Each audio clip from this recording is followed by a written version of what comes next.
الحمدللہ وحدہ والصلاة والسلام علی من لا نبی بعدہ قال اللہ تبارک و تعالی فی کلامہ الکریم اعوذ باللہ السمیع العلیم من الشیطان الرجیم بسم اللہ الرحمن الرحیم وَأَمَّا بِنِعْمَةِ رَبِّكَ فَحَدِّثْ صدق اللہ العظیم قال النبی علیہ الصلاۃ والتسلیم انا محمد وأحمد وحامد ومحمود وعاقب الذي ليس بعده نبي او كما قال عليه الصلاة والتسليم ان الله وملائكته يصلون على النبي يا ايها الذين امنوا صلوا عليه وسلموا تسليما الصلاة والسلام عليك يا سيدي يا رسول الله وعلى آلك واصحابك يا سيدي يا حبيب الله الصلاة والسلام عليك يا سيدي يا نبي الله وعلى آلك واصحابك يا رحمة للعالمين مولاي صل وسلم دائما ابدا على حبيبك خير الخلق كلهم هو الحبيب الذي ترجى شفاعته لكل هول من الأهوال مقتحم مولاي صل وسلم دائما ابدا على حبيبك خير الخلق كلهم الحمدللہ ثم الحمدللہ ہم سب رسول کائنات صلی اللہ علیہ وسلم کی آمد کے بابرکت مہینے میں حضور علیہ الصلاۃ والتسلیم کا ذکر خیر کرنے کے لیے جمع ہوئے ہیں۔ اللہ سے التجا ہے کہ ہمیں رب تعالیٰ اپنے خالص بندوں میں شمار فرما کے حضور کے محبین میں شمار فرما کے اپنا یہ ذکر ہم سے مقبول فرما لیں، کیونکہ نہ تو ہمارا کوئی دنیا حاصل کرنا مقصد ہے، نہ ہمارا کوئی مقصد دکھلاوا ہے۔ ہمارا مقصد تو یہ ہے کہ خدا کے محبوب کا ذکر کریں تاکہ خدا تعالیٰ راضی ہو جائے، اس کا قرب ہمیں مل جائے۔ قرآن کریم میں رب تعالیٰ فرماتا ہے، سورہ والضحیٰ سینکڑوں مرتبہ آپ نے یہ آیت سنی ہوگی، اس کا ترجمہ بھی سنا ہوگا، وَأَمَّا بِنِعْمَةِ رَبِّكَ فَحَدِّثْ۔ اللہ اپنے حبیب سے مخاطب ہے اور ارشاد فرما رہا ہے کہ اے میرے پیغمبر، اے میرے حبیب، جو اللہ کی طرف سے آپ کو نعمت میسر آئے اس کا خوب چرچا کیجئے، اس کی خوب وضاحت کیجئے۔ آپ کے اقوال سے، آپ کے اطوار سے، آپ کی عادات سے، آپ کے رویے سے اس نعمت کا علم ہونا چاہیے دوسروں کو۔ اس کی بہترین مثال ہمیں حدیث میں ملتی ہے کہ رسول اللہ صلی اللہ علیہ وسلم کی بارگاہ اقدس میں ایک صحابی حاضر ہوئے، پھٹے پرانے کپڑے پہنے ہیں، بال بکھرے ہوئے ہیں، حال و بے حال ہے بیچارہ۔ تو حضور علیہ السلام نے صحابہ سے فرمایا نماز کے بعد کہ اس کے لیے کچھ روپیہ، پیسہ اور کپڑا اکٹھا کرو۔ وہ صحابی کھڑے ہو گئے، یا نبی اللہ میں تو قوم کا سردار ہوں،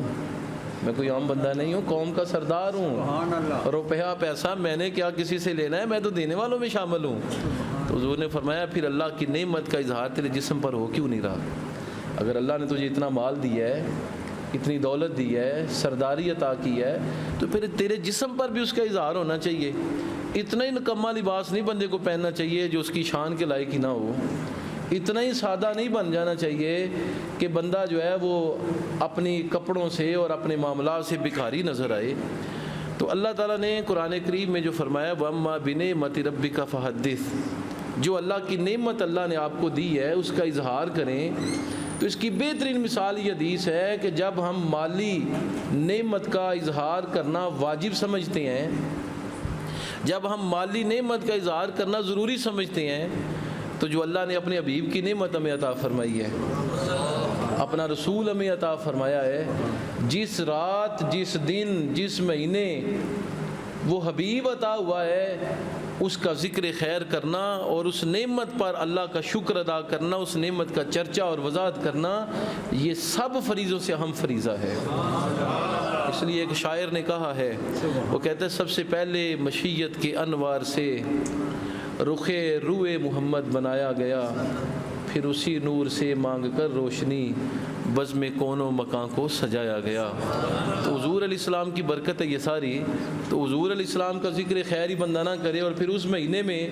کہ جس مہینے میں رب تعالیٰ نے اپنے حبیب کو بھیجا ہے، تو ہم اپنا فرض سمجھتے ہیں، دینی فرض سمجھتے ہیں کہ حضور کی آمد کے مہینے میں ہم حضور کا ذکر خیر کریں، تاکہ اللہ کی کتاب کے اس حکم پر عمل ہو سکے کہ جس میں اللہ فرماتا ہے وَأَمَّا بِنِعْمَةِ رَبِّكَ فَحَدِّثْ، جو اللہ کی طرف سے محبوب آپ کو نعمت ملے اس کا خوب چرچا کیا کریں، اس کی خوب وضاحت کیا کریں، نعمت کا اظہار کیا کریں کہ ہمیں اللہ کی طرف سے یہ نعمت ملی ہے۔ نعمت کا اظہار کرنے کے ساتھ ساتھ اپنے اعمال کے اندر بدلاؤ لے کے آنا۔ حضور کی آمد کا جو اصل مقصد تھا، میلاد کا جو اصل اصول تھا، وہ یہ تھا کہ میلاد دنیا بدلانے کے لیے آیا تھا۔ حضور کا میلاد دنیا کو بدلنے کے لیے ہوا تھا۔ حضور تشریف اس لیے لائے تھے تاکہ انسان کو انسانیت سکھا سکیں، حیوانیت کے درجے سے نکال کے اسے ملائکہ سے بھی اعلیٰ اور افضل بنا سکیں۔ جس بندے نے میلاد منایا اور میلاد کے سبق کو نہیں سمجھ سکا، اس بندے نے بھی کچھ نہیں کمایا، پھر زبانی جمع خرچ کیا ہے۔ اس بندے نے زبانی جمع خرچ سے کام چلایا ہے، خیالی پلاؤ ہی پکایا ہے۔ جس بندے نے میلاد تو منایا لیکن میلاد سے کچھ حاصل نہیں کیا۔ ہمارے بزرگ فرمایا کرتے تھے کہ اگر ایک بندہ ہر میلاد کے دن 12 ربیع الاول کو دین کا ایک پیغام سیکھ کے اس پہ عمل کر لینا، تو اللہ نے اسے 50 برس اگر زندگی دی ہے تو کم از کم 50 چیزوں پر تو عمل کر سکے گا، 50 چیزوں پر تو کم از کم عمل۔ لیکن ہماری عمر 50 سال ہو جاتی ہے، میلاد کے جلوس میں بھی 50 سال شامل ہوئے ہیں، میلاد کی محفلیں بھی سینکڑوں ہزاروں محفلیں بھی سجائی ہوتی ہیں، شرکت کی ہوتی ہے ہزاروں محفلوں میں، لیکن بدلاؤ طبیعت کے اندر کو نہیں آتا۔ انسان کی شخصیت ویسی کی ویسی رہتی ہے، حقوق کی پاسداری کا کوئی خیال نہیں آتا۔ اور پھر سب سے بڑی بات جو انسان کی رکاوٹ بنتی ہے نا، وہ یہ لوگ کیا کہیں گے، یعنی میں سدھر گیا تو لوگ کیا کہیں گے، میرے اندر تبدیلی آ گئی تو لوگ کیا کہیں گے۔ یہ سب سے بڑا بت ہے، اسے پاش کر ڈالیں، لوگوں کی پرواہ نہ کریں۔ لوگ کہتے ہیں 100 چوہے کھا کے بلی گھر کو چلی، حج کو چلی، کہنے دے لوگوں کو، کیا پرواہ ہے اس کی۔ یہ اصل چیز ہے جو انسان کو بدلنے سے روکتی ہے، یہ شیطانی ہتھکنڈ ہے۔ بھائی تم بدل گئے تو لوگ تیری مثالیں دیں گے، ساری زندگی برائی کرتا رہا، اب آخر پہ آگے سنور گیا ہے۔ اس پہ آج کل میں کشف المعجوب کا فارسی کتاب ہے داتا علی جوہری رحمۃ اللہ علیہ کی، اس کا ترجمہ تشریح کر رہا ہوں، آخری مراحل میں ہے۔ اس میں چند باتیں مجھے بڑی دل کو لگی ہیں، وہ چند ایک آپ کو بھی سنا دیتا ہوں۔ حضرت داتا علی جوہری رحمۃ اللہ علیہ لکھتے ہیں کہ لوگ کیا کہیں گے اس بات سے۔ آپ فرماتے ہیں کہ دین کے رستے میں تکلیف برداشت کرنا اور لوگوں کے تانے برداشت کرنا، یہ انسان کی روحانی منزلوں کو بلند کرتا ہے۔ انسان کی اللہ نے جو روحانی منزلیں رکھی ہیں نا، ان پہ ترقی آتی ہے اس وجہ سے۔ پھر وہ اپنا واقعہ بیان کرتے ہیں، فرماتے ہیں مجھے ایک مرتبہ روحانی کوئی مسئلہ پیش آ گیا، جس طرح بندہ جسمانی طور پہ بیمار ہوتا ہے نا کبھی، اور اس کو ضرورت پڑتی ہے دعا دارو کی، ٹوٹکوں کی ضرورت پڑتی ہے، اسی طرح کئی لوگ روحانی مسائل کا شکار بھی ہوتے ہیں، ان کو بھی دعا دارو کی ضرورت پیش آتی ہے، قرآن کی تلاوت، وضو، باغسل رہنا، کثرت سے درود شریف پڑھنا۔ دادا علی جوہری رحمۃ اللہ علیہ فرماتے ہیں مجھے ایک مشکل پیش آ گئی، میں نے اس کا حلیہ تلاش کیا، روزانہ 11 مرتبہ وضو کرتا تھا، با وضو رہنے کو اپنا میں نے دستور بنا لیا، وہ مشکل حل ہو گئی۔ ایک اور روحانی مشکل پیش آ گئی، ایک عرصے کے بعد میں نے 64 70 مرتبہ روزانہ وضو کیا، مشکل حل نہیں ہوتی۔ بڑی توجہ کی اپنی طہارت کی طرف، کپڑوں کی پاکی کی طرف، جسم کی پاکی کی طرف، کوئی علائش میرے مصلے کو بھی نہ چھوئے، جس جگہ نماز پڑھوں وہاں بھی کوئی گندگی، لیکن روحانی وہ جو رکاوٹ تھی وہ دور نہیں ہو رہی۔ داتا علی جوہری رحمۃ اللہ علیہ فرماتے ہیں کہ پھر میں نے سفر کیا۔ بزرگوں کا طریقہ تھا کہ وہ سفر کے لیے، تبلیغ کے لیے نکلا کرتے تھے۔ پھر میں نے سفر کیا، سادہ سا لباس میں نے پہنا ہوا ہے، تو میں ایک سرائے میں پہنچا۔ آپ کو پتہ ہے سابقہ بادشاہ اپنے نام کے لیے اور اپنی شان کے لیے سرائے بنایا کرتے تھے، یعنی چھوٹے چھوٹے ہوٹل بنایا کرتے تھے رستوں میں، تاکہ راہگیر وہاں پر رات رہ بھی لے، اپنے سامان کو بھی باحفاظت رکھ لے، رات بھی گزار لے، اسے جنگل میں رات نہ گزارنی پڑے۔ تو بادشاہ نے سرائے بنائے ہوئے تھے، ایک سرائے کے اندر داتا علی جوہری رحمۃ اللہ علیہ فرماتے ہیں غزنی کا وہ سرائے تھا، میں بھی وہاں ٹھہر گیا۔ میرا سادہ لباس دیکھ کے وہاں پر کچھ درویش تھے جن کے لباسوں پر پیوند لگے ہوئے تھے، میرا سادہ لباس دیکھ کے وہ کہنے لگے کہ یہ بندہ ہم میں سے نہیں ہے۔ میں نے بھی دل کے اندر کہا ہاں تم اہل ظاہر ہو، ظاہر کو دیکھتے ہو، واقعی میں تم میں سے نہیں ہوں، میں اور ہوں تم اور ہو، تم دنیا کے لیے لباس پہنا ہوا ہے، میں نے اللہ کو راضی کرنے کے لیے سادہ لباس پہنا ہوا ہے، تمہارا مقصد درویشی ظاہر کرنا ہے، میرا مقصد اپنی روحانی منازل کو طے کرنا ہے۔ تو آپ فرماتے ہیں میں نے بھی دل میں کہہ دیا کہ میں بھی تم میں سے نہیں ہوں۔ رات کو انہوں نے کھانا کھایا، مجھے جو سرائے کے مالک نے تھوڑا بہت کھانا دیا میں نے اس سے کام چلایا، انہوں نے پیٹ بھر کے کھانا کھایا، پھر چھت پر چڑھ گئے۔ اس زمانے میں رواج یہ تھا کہ چھت کے اندر درمیان میں ایک بڑا سا سوراخ رکھتے تھے، ارد گرد چھت ہوتا تھا اور درمیان میں خلا ہوتا تھا، جگہ خالی ہوتی تھی، برآمدہ نما جگہ ہوتی تھی، چھت والا نیچے دیکھنے کے لیے اس جگہ کو استعمال کرتا تھا۔ جس طرح پرانی مسجدوں میں بھی آپ کو ملے گا کہ جو منزلیں ڈبل منزل مسجدیں بنی ہوئی ہیں تو مسجد کے درمیان میں محراب کے سامنے گول سی جگہ ہوتی ہے تاکہ اوپر والا نیچے دیکھ سکے۔ تو حضرت علی اجویری رحمۃ اللہ علیہ فرماتے ہیں اسی طرح وہ جگہ گول سی بنی ہوئی تھی، وہ مجھے نیچے دیکھنے لگے۔ کھانا کھانے کے بعد کافی خربوزے توڑے بھر کے خربوزے آ گئے، وہ 20-40 درویش تھے، وہ خربوزے کاٹ کاٹ کے کھانے لگے۔ ان میں سے ایک بندے کو شرارت سوجی، اس نے اپنے چھلکے خربوزہ کھانے کے بعد میرے اوپر پھینک دیے۔ ایک کی دیکھا دیکھی دوسرے بھی پھینکنے لگے،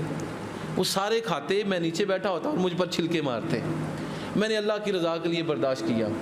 کبھی دل میں آتا خیال کہ سرائے چھوڑ کے چلا جاؤں، پھر دوبارہ خیال آتا کوئی بات نہیں، مخلوق کی اذیت ہے، مخلوق لوگوں کے ساتھ ایسا ہی کرتی ہے، یہ اہل ظاہر ہے، انہوں نے میرے ساتھ ایسے ہی کرنا ہے، برداشت کر لیتا ہوں۔ صبر کا دامن تھامے رکھا، اور قرآن کریم کا وہ ارشاد مجھے یاد آیا، ان اللہ مع الصابرین، بے شک اللہ صبر کرنے والوں کے ساتھ ہے۔ تو دادا علی اجویری رحمۃ اللہ علیہ فرماتے ہیں مجھے چھلکے پڑھتے رہے تاکہ فجر کی نماز کا وقت ہو گیا اور ان لوگوں نے خربوزے کھانے نہیں چھوڑے اور چھلکے مارنے نہیں چھوڑے، حتیٰ کہ خربوزے ختم ہو گئے، فجر کی نماز کا وقت ہوا، جو ہی میں نے نماز ادا کی تو اللہ کی قسم جو روحانی مشکل مجھ پہ بنی ہوئی تھی اللہ نے مجھے اس پر فتح یابی عطا فرمائی اور روحانی مشکل حل ہو گئی۔ اس کا مطلب یہ ہے کہ مخلوق اگر کچھ کہہ بھی دے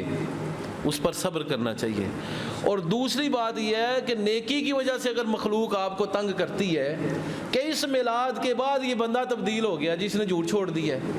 وعدہ خلافی اس نے چھوڑ دی ہے، رسول اللہ کی طرح امانت دار بن گیا ہے، صادق اور امین کی صفات کو حاصل کرنے کی کوشش کر رہا ہے، مخلوق اگرچہ آپ کو برا بھلا کہتی رہے، طنز کرتی رہے کہ اتنا کچھ کر کے اب بدلے ہو،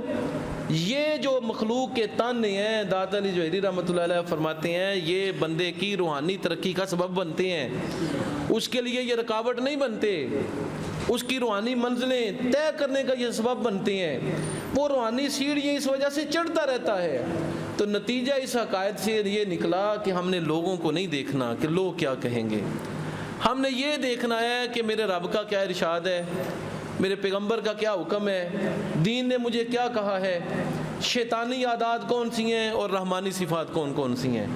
میں نے اس میلاد پہ اپنے آپ کو بدلنا ہے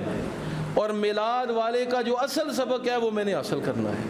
یہ تو تھی جی ابتدائی نصیحت کہ آج کا میلاد کا جو پروگرام ہے اس کے ذریعے ہم جو بھی سیکھیں گے اس میں سے کم از کم ایک مسئلے پر ضرور عمل کرنے کی کوشش کریں گے، تاکہ جتنی بھی میلاد کی محفلیں آتی جائیں ایک ایک مسئلے پر بھی عمل کرنا شروع کریں گے تو انشاءاللہ العزیز کچھ نہ کچھ اسلام کے احکامات پر ہم اپنی زندگی میں عمل کر لیں گے، کچھ نہ کچھ تبدیلی ہمارے اندر آ ہی جائے گی۔ یہ تو تھا جی ابتدائی سبق کہ ہم نے لوگوں کی باتیں نہیں سننی، لوگوں کے رویوں کو نہیں دیکھنا، طنز کو نہیں دیکھنا، کوئی جو کہتا ہے سو کہتا رہے، اپنے منہ سے کہتا ہے، بیوی چاہے کہتی ہے، گھر والے کہتے ہیں، داڑھی عموماً رکھ لیں تو آپ کو پتہ ہے گھر میں ناراضگیاں ہو جاتی ہیں، اور ہمارا یہ فوج کا محکمہ بھی یا لمان و لفیظ اس طرح کا ہے کہ وہاں بھی پرمیشن لینا پڑتا ہے، جی میں نے داڑھی شریف رکھنی ہے، یہ ختم کرنا چاہیے، یہ اصول یا ضابطہ، یہ اجازت ختم کرنی چاہیے۔ سنت کی اقتداء کے لیے کسی سے کوئی اجازت لینے کی ضرورت نہیں ہے۔ ہمارے پاکستان کا آئین بھی ہے کہ یہاں تمام قوانین قرآن و سنت کے مطابق ہوں گے، قرآن و سنت کے مطابق جو بھی قانون ہوگا وہ ردی کی ٹوکری میں ڈالا جائے گا، اس کا کوئی اثر نہیں ہوگا ملک پاکستان کے اندر۔ تو یہ داڑھی شریف کی اجازت کا جو مسئلہ ہے نا کہ فوج میں جا کے اپنے افسر سے اجازت لیں، میرا خیال ہے یہ بھی بہت بڑے گناہ کا کام ہے یہ، اور ایک بہت بڑی نوست ہے۔ فوج کو اس پرمیشن کو، داڑھی کی پرمیشن کو ختم کرنا چاہیے، اور ہر بندے کو اجازت ہو بلا روک ٹوک کہ تم داڑھی شریف رکھ سکتے ہو۔ تو لوگوں کا نہیں سوچنا، اپنی اصلاح کی کوشش کرنی ہے جی۔ دوسرے ہم مسئلے کی طرف آتے ہیں کہ ہم نے میلاد تو منایا، لیکن میلاد والے آقا صلی اللہ علیہ وسلم کے احکامات پر کس حد تک عمل کیا۔ اب میلاد کی محفلیں بھی عجیب طرز سے ہوتی ہیں۔ لاہور میں جائیں، میں نے ایک عرصہ گزارا ہے، وہاں پر بھنگڑے اور ڈھول سے محفل میلاد ہوتی ہے۔ آقا کریم نے تو یہ طریقہ نہیں سکھایا۔ رسول اللہ صلی اللہ علیہ وسلم نے تو صحیح مسلم کے اندر حدیث ہے کہ سوموار کو روزہ رکھا ہے، ہر سوموار کو روزہ رکھا ہے۔ ایک صحابی نے حضور سے پوچھ لیا، یا نبی اللہ، آپ ہر سوموار کو، ہر پیروار کو روزہ رکھتے ہیں، اصل مسلط کیا ہے؟ تو پیارے آقا صلی اللہ علیہ وسلم نے فرمایا کہ یہ وہ دن ہے جس دن میں پیدا ہوا ہوں، یہ وہ دن ہے جس دن مجھ پر وحی نازل ہوئی ہے، پیدائش کی اور وحی کے نزول کی خوشی میں اللہ کا تشکر ادا کرتا ہوں اور اس کی نعمت کے اظہار کے لیے روزہ رکھتا ہوں۔ یہی طریقہ ہمیں بھی اختیار کرنا چاہیے۔ ڈھول ڈمکے سے، گانے باجے سے محفل میلاد نہیں جچتی، جلوس نہیں جچتے۔ جلوس درود و سلام کے ترانوں کے ساتھ، اللہ کی تکبیر و حضور کی رسالت کے نعروں کے ساتھ جچتے ہیں۔ اس لیے اس عادت کو بھی کوشش کریں ختم کرنے کی، یہ بہت کبھی عادت ہے۔ ہم پیارے آقا کے پیارے جلوس میں وہی عمل کریں جس سے حضور کو اذیت ہوتی ہو۔ اس سے بڑی ناانصافی والی کون سی بات ہے؟ اس سے بڑی حضور کو اذیت دینے والی کون سی بات ہے کہ حضور کی محفل میں حضور کا نام لے کر حضور کے عشق میں وہی کام کریں جس سے حضور نے منع کیا ہے۔ اس لیے ہمارا ان باجوں کے ساتھ، ان ڈولوں کے ساتھ کوئی تعلق نہیں ہے۔